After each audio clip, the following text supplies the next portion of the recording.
In the throwaway mystery, the Hardys are caught in a forest fire.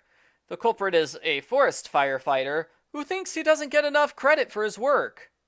So he purposely tries to burn the forest? Smokey the Bear would not approve.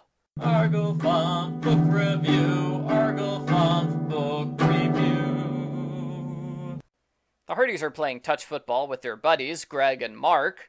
Brian Conrad is there. Brian Conrad is always there. So is Chet, who went back to being overweight, even though 2 books ago he was strong enough to pull a moving car. Continuity.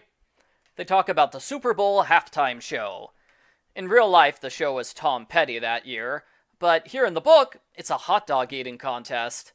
The teenage contestants have 20 minutes to eat as many hot dogs as they can for a $400,000 college scholarship. ATAC sends their next mission in the mail. That works so well, I wonder why ATAC doesn't do that all the time. Unlike the missions that come in the newspaper or pizza boxes, there's very little chance of their mission being intercepted. It's not like Mom is going to be checking out their mail. Chet assumes the Hardys got a food package, because Chet loves food. Chet gives the Hardys some grief, but luckily, VJ thought ahead and disguised today's mission as a package of Scooby-Doo Underoos. Today's mission is to investigate the murder of David Cole, who was expected to win the hot dog competition. There's a disgusting chapter where the Hardys practice eating lots of food without throwing up. Joe throws up through his nose. Ew, that is a terrible introduction to the mystery. They arrive at their luxurious Miami resort. The culprit put threats inside all of the contestants' rooms. The Hardys identify the culprit by determining who knew what rooms they were in, and haha, just kidding, they don't investigate that angle at all. The contestants include Jordan, who doesn't care about money, he's just here because he likes football. Kyle Skloot is super intense and insults everyone. Angie is a puffy girl who chews gum constantly. Vern has emo bangs. Douglas has confidence issues because his older sister Candy is a famous professional surfer. Candy takes everyone surfing, and I have to say I did not expect that much crossover between people who surf for fun and people who are in a professional hot dog eating competition tomorrow. Jordan is attacked by a shark because the culprit put a vibrating piece of metal on his surfboard.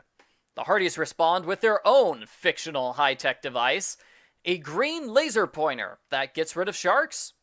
Good thing ATAC gave them shark repellent for the hot dog mission. Kyle and Douglas emerge as the prime suspects since they avoided the ocean and they were both at the event where the victim was killed. The Hardys watch footage of this event. Joe gets distracted by a hot blonde babe in the audience. The Hardys climb up the fire escape and some balconies to break into people's rooms. The logbook in Kyle's room shows his entire life has revolved around this contest for months. The journal in Douglas's room shows he hates his sister and is desperate for attention. The Hardys get caught snooping by hot blonde babe, only to later realize she was in Angie's room. Angie claims to have no idea who she is. The culprit puts a rattlesnake in Vern's room. The Hardys capture it in a plastic garbage can, just like in Nancy Drew, Tomb of the Lost Queen. The contestants fight over whether or not to quit, but Kyle insists they keep going. The Hardys make a sketch of hot blonde babe and ask everyone who she is. A random guest recognizes her as Savannah Harris, whose father owns a rival hot dog company. It turns out Angie is Savannah in disguise. The culprit poisons Angie. The Hardys save her life by cutting a hole in her trachea so she can breathe. I thought that scene was a little graphic. Maybe I'm just squeamish. The Hardys stay up all night, and Joe does a Napoleon Dynamite impersonation. Gosh. Kyle correctly points out that the culprit's plan is flawed. The culprit has attacked half of the contestants at random. Wouldn't it have made more sense to attack the best competitors, not just random competitors? Kyle psychs out Douglas, who starts shouting. A fist fight almost breaks out, and the book skips ahead to the big competition. I thought it was kind of weird to skip from breakfast to nighttime. Did the Hardy Boys not do any investigation at all that day? Did the culprit stop attacking other people? I don't know, the book skipped over it. Kyle wins the competition by half of a hot dog. He gives a brief interview where he brags about how great he is. That's when the Hardys notice Vern has snake bites on his arm. They realize Vern is the culprit. It turns out Vern is a militant vegetarian.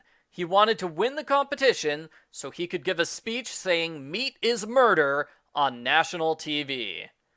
I suppose he could have done that without winning the competition. Like, he could have given his speech as soon as the competition started. People were filming the competition on TV. That counts as being on TV. Vern didn't think of that, though. He charges onto the field during the game. The Hardys are forced to tackle him and help the police drag him away. The end. Post-book follow-up. This was an okay book. I'd like it better if it didn't have the two kinda gross parts where Joe throws up through his nose and Frank performs surgery on Angie. I didn't like the scene where the Hardys use a shark-repelling device that wasn't mentioned before. That felt like a cheater's way out of escaping a death scene, especially since they've survived multiple shark attacks before without imaginary gadgets. It was like a scene from the graphic novels.